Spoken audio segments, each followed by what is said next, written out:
Welcome to MBF4 Milton Correctional Center Site-Specific Orientation. Criminal Record Check. Prior to commencing this orientation, all workers must provide proof that a criminal record check has been completed and approval received to work on the prison project. Have you completed the CRC and have been granted approval? If you have not, then please stop this orientation and notify the site superintendent, the safety officer, and your supervisor immediately. Land acknowledgement. In the spirit of respect and truth, we honor and acknowledge where we reside and are a guest on the unceded and ancestral territories where many First Nations, Métis, and Inuit have resided for centuries. Today we are in Milton, which is the traditional territory of many nations, including the Six Nations of the Grand River. Milton is now home to many diverse First Nations, Inuit, and Métis people. We are grateful for the traditional knowledge keepers and elders who are still with us today and those who have gone before us. We would like to express gratitude and respect and pledge to advance reconciliation by partnering with Indigenous peoples in our work. Project information. The province of Ontario will add about 150 beds to 3 jails using modular construction, expanding the Niagara Detention Centre in Thorold, the Cecil Facer Youth Centre in Sudbury, and the Vanier Centre for Women in Milton. Bird Construction Inc. has been awarded the contract to design and build the innovative modular expansions, with construction scheduled to begin in 2026. In addition to new beds, the expanded facilities will offer enhanced rehabilitation programs, including literacy, job skills, and technology training. Construction is expected to cost the province more than $180 million. Ontario is modernizing its procurement process and using innovative construction methods to help speed up the delivery of essential infrastructure, said Kinga Sharma, Minister of Infrastructure. By expanding correctional facilities in Thorold, Sudbury, and Milton, our government is enhancing the safety, capacity, and sustainability of the province's correctional system. The correctional center houses sentence offenders who are typically serving periods of incarceration from 60 days to a maximum of 2 years less a day. Offenders serving their sentences in correctional centers are eligible for education, counseling, and work experience programs. Please be aware that while you're working on this project, the individuals being held will be visible during yard times and when leaving the facility. Do not entertain any of their comments or attempts to gain your attention, please. General site layout and emergency response. General site overview of this is the proposal of what it will look like once completed. The logistics plan for MBF4 Milton Correctional Facility, where the proposed facility is. To the right will be the bird office, the client office. To the back will be some of the trade trailers, mechanical C-cans, electrical C-cans, formwork C-cans. To the left will be material laid down, equipment stockpile, and the path from gate 1 will be the entrance on the left side, and then the right side will be the exit from gate 2. The bird site office will be located to the right side. Washrooms will be located inside the project towards the back.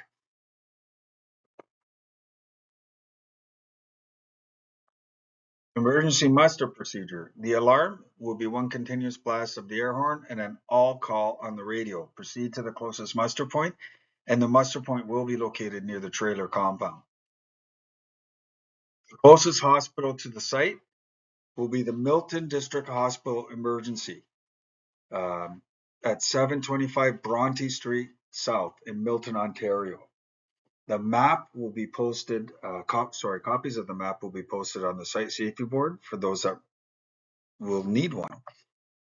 Or the closest walk-in clinic to the site is the Live Young Mediclinic Walk-in Clinic, which is at 405 Martin Street in Milton.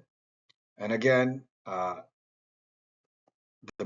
copies of the map will be posted on the site safety board for those that want one. The emergency muster procedure. If you are required to meet the emergency response team, you will go to the designated emergency meeting point to meet and escort the ERT to the location of the incident.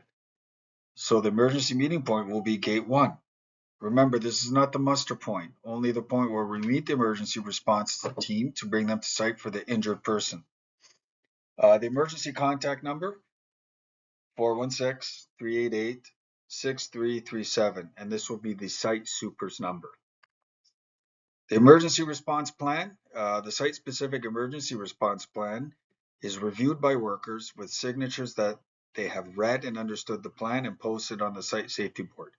It's reviewed annually and modified on a as-needed basis throughout the year. Assess the situation, stop and observe before rushing in. First aid kits, AED, eye wash station, naloxone kit, trauma bag, stretcher, air horns, and fire extinguishers will be located on the bird site trailer. And the air horns located at muster points and in fire extinguisher stands throughout the site. Fire extinguishers will be in the stands as well as the site trailers and equipment. And first aid kit, eye wash stations, AED, stretcher, naloxone kit, trauma bag will be in the bird site trailer. Types of extinguishers. Water and foam are crucial in dealing with Class A fires. Carbon dioxide removes the oxygen and heat elements from the chemical reaction with a cold discharge of carbon dioxide. Dry chemical, ABCs, are the most common as they are the most versatile and they come in 2 varieties. Multi-purpose dry are the most effective on Class A, B, and C fires, and ordinary dry are most effective with Class B and C fires only. 20-pound ABC extinguishers are the most common extinguishers on all bird sites. Site contact numbers. Copies of this will be posted on the site safety board in case anybody needs to contact whatever bird management that you feel necessary. On-site first aiders. The list of first aiders will be posted on the site safety board. Get to know who is a first aider from your crew. Most of bird management will be trained in first aid and their training records will be on file. Site access requirements for MBF4 Milton.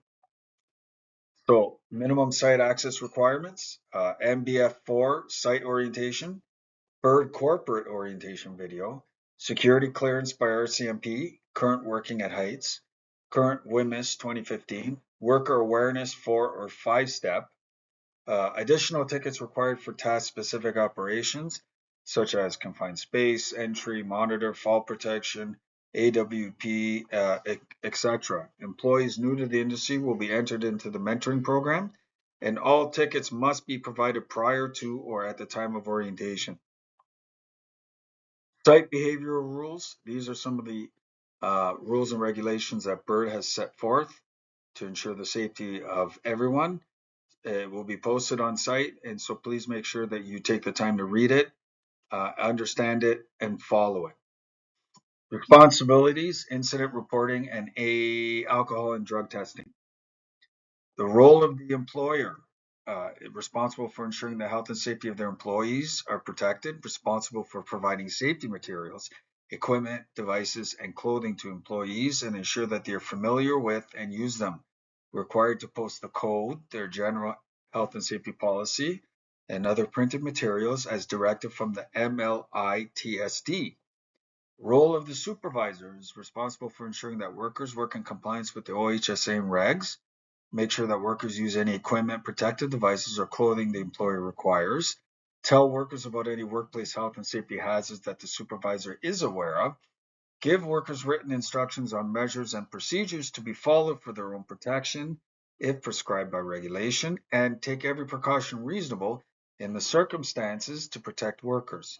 And the role of the worker shall work in compliance with the provisions of this Act and the regulations, use or wear the equipment, protective devices, or clothing that the worker's employer requires to be used or worn, report to his or her employer or supervisor the absence of or defect in any equipment or protective device of which the worker is aware of and which may injure himself, herself, or another worker, and report to his or her employer or supervisor any contravention of this Act or the regulations or the existence of any hazard of which he or she knows. Incidents and reporting. All incidents and near misses must be reported immediately. When an incident occurs, the very first thing you must do is freeze the scene, especially if it is a critical. If it's not dangerous to life or health, do not move anything. Secure the scene as is, flag off or barricade the area. Report the incident to your supervisor. Bird supervisor and HSE must be notified immediately and prior to anyone visiting. All incidents shall be investigated to determine the cause, what went wrong, how do we improve. The investigation is fact-finding and not fault-finding. Alcohol and drug testing will be required as per the Canadian model. If there are reasonable grounds to believe that the employee was under the influence, then A&D testing will take place. On-site hazards, falls from heights, slips and trips, struck by incidents, caught in between hazards, electrocution, moving objects and heavy equipment, harassment from the individuals being held, noise and vibration, biological and chemical hazards, working near the detention center, speed limits, and again, no videos or pictures put on social media. PPE requirements for MBF4 Milton site-specific orientation. CSA hard hats, Class E Type 2 with 4-point chin strap. CSA approved safety glasses with side shields. CSA approved safety boots, minimum 6-inch to support the ankle. Appropriate gloves for the task. Long sleeves and pants. Class 2 Division 2 reflective vest. And additional PPE to be used as required by your task or a JHA. Site-specific requirement for MBF4 Milton. Signing in and out must be completed at the start and end of your shift, required for ERP musters and record keeping, a requirement for all workers and visitors on site. Hours of work and breaks, shift starts, toolbox talk at 0700 to 1600. Ask your supervisor for clarification. 3 breaks, 1 for 30 minutes and 2 15s. And ask your supervisor for your scheduled break times. Restricted access, pay attention to road signs, never enter an area that requires authorization and or is marked do not enter. If unsure, ask.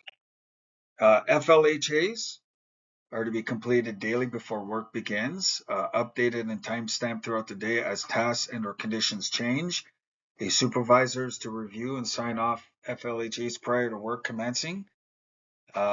And FLHAs are to be handed in to your supervisor at shift end. Bird uses the energy wheel for hazard recognition as it provides additional knowledge and information on the numerous hazards involved. And if you do not have, or your company doesn't use standard FLHAs, then you can borrow Bird. Congestion. Our work areas may become congested, have multiple different trades in the area, heavy equipment and various activities happening at once. It is important to communicate with others when they enter your work area or share a work area with. Review and cross-sign each other's FLHAs. Work permits. Bird permits are required for the following: confined space work, critical lift tasks, ground disturbance work, hot work, welding, grinding, propane use, soldering, etc. Access egress permits, exiting man basket at heights. These documents are accessible from the Bird HSE department, and these permits may require additional safe work procedures or JHAs, additional planning and specific requirements. Smoking and vaping. Smoking vaping is allowed in designated areas only and will have clear visible signage. Dispose of all cigarette butts in the proper container and ensure they are extinguished before doing so. No need for any fires. Smoking, vaping is prohibited in all Bird-owned or leased vehicles, office trailers, lunchrooms, change rooms, storage containers, washrooms, basically any enclosed area. Drugs and alcohol policy. Reporting to work fit for duty is everyone's personal responsibility to ensure the safety of yourself and others. Just because it is legal to smoke marijuana doesn't mean you can smoke it at work, and the same goes for just because it's legal to drink alcohol doesn't mean you can drink at work. What other factors can influence our physical state? Genetics, lifestyle choices, environmental exposures, mental well-being. When arriving to work, it is your responsibility to ensure that you're fit to complete your task. as well as when you're driving in. If you are unwell, then be sure to inform your supervisor of your reason why you did not show up for work. Cell phone policy. The use of cell phones while driving is prohibited. Disciplinary action includes an immediate removal from site pending investigation and will likely result in a site ban. Only supervision with authorization are permitted to have a cell phone in the field. Cameras are not permitted unless you have received authorization from the site superintendent. And under no circumstances are you permitted to take photos and post on any social media sites, Facebook, Snapchat, Instagram, etc. Photos required for work will be allowed. Seatbelt policy. Any equipment that has has a seatbelt in it means that the seatbelt must be utilized. It's the law and site policy. Non-compliance will result in an immediate removal from site pending investigation and could ultimately result in a site ban. Allow the vehicle to come to a complete stop before unbuckling. Environment, waste segregation. All waste materials must be placed in the appropriate disposal bin. All bins on site will be labeled. So non-hazardous waste bins, clean wood, painted wood, construction waste, food waste, ferrous metals, non-ferrous metals. Typical hazardous waste, used oil, oil filters and containers, oily rags and towels, grease tubes, hydraulic hoses, aerosol cans, adhesive waste, paint waste, batteries, used coolant, dirty, contaminated fuel, wastewater, absorbent pads and socks, hydrocarbon impacted material. All these hazardous wastes must be properly contained and properly disposed of. Environmental spills and prevention. Most bird spill kits will be in the site compound. Report all spills to your supervisor and bird management. Secure the area, contain the spill, stop the source if safe to do so.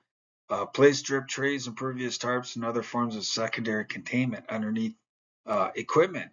Drain as required into suitable containers. WMIS 2015, employers are responsible to educate and train workers on the hazards and safe use of hazardous products, ensure the hazardous products are properly labeled, prepare workplace labels and SDSs, ensure appropriate control measures are in place to protect the health and safety of workers. Workers will continue to participate in WMIS and chemical safety training programs, take necessary steps to protect themselves and their co-workers, and participate in identifying and controlling hazards. A workplace label is required when a hazardous product is produced at the workplace and used in that workplace. A hazardous product is transferred into another container, or a supplier label becomes lost or illegible. What information is on that workplace label? The product identifier, safe handling information, and a reference to the SDS. Violations and warning process, just like in the corporate video, it's a 4-step process, but BIRB does reserve the right to enforce in certain situations and go straight from step 1 to step 4, depending on the situation. Birds for safety absolutes. Again, this was mentioned in the corporate orientation video. Fall protection, confined space, energy isolation, excavations, and trenching. Violation of these 4 absolutes is 0 tolerance and is subject to disciplinary action or dismissal. The worker's basic rights. Every worker has the right to work in a safe and healthy environment.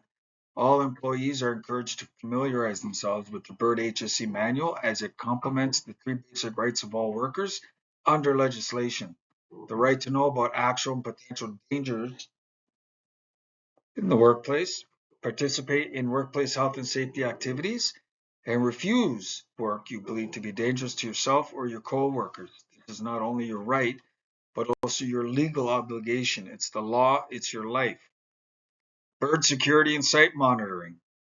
BIRD management will monitor access to the site and will require the trades to visit the site office to sign their team in at the start of the shift and out at the end, as well as visitors. All tools and equipment will be locked at night and the keys will be placed in a secure place. Theft will not be tolerated, will lead to immediate dismissal from all BIRD sites. Please report any suspicious or unauthorized activity to your immediate supervisor and to BIRD. All borrowed tools, materials must be returned before the end of your shift. Visitors and short duration workers. They must report to the site office to sign in and complete the required documentation. For visitors, must always be escorted by someone who has completed all site-specific orientation training successfully, and they cannot conduct any work activities.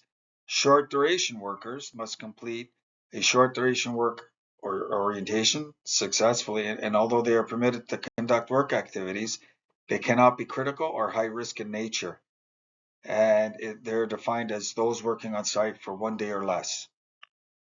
Barricades, tags, and warning signs. They are to be used to protect others from the hazards associated with our work task. So establish a safe area. Use either yellow or red. The 360 rule, make sure that the barricade is 360 degrees around the hazard. Tag it. The hazard should be clearly identified and described, the date of installation, and the supervisor responsible with their contact information. Why are joint health and safety committees important? They assist in providing greater protection against workplace illnesses and deaths, involves representatives from workers and employers. This cooperative involvement ensures that everything possible is done to identify and eliminate or mitigate health and safety hazards. Which workplaces must have joint health and safety committees? Once we reach 20 and above, we are required to have a joint health and safety committee, and they'll have at least 2 members.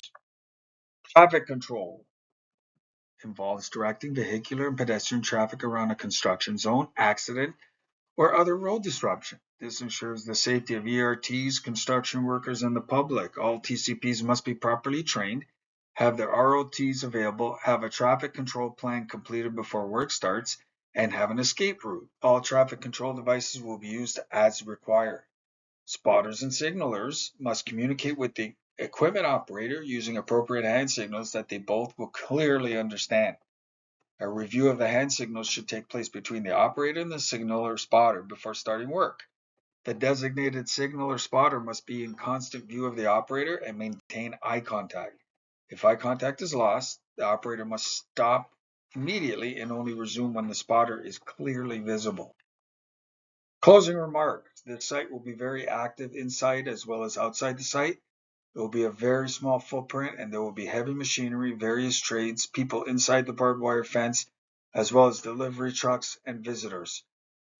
You cannot take pictures or videos on site and post it on any social media site. You will be disciplined accordingly. Always be aware of your surroundings, watch for cordoned and restricted areas, and be aware of all warning signs. Follow your work procedures, complete your documents, and stay safe. Not sure? Ask. If at any time you don't know or are unsure about the rules, a procedure, what to do, etc., find a supervisor and ask the question. No question is too dumb. It's always a better choice to take the extra 2 minutes to ask and get the right answer than to find out the hard way.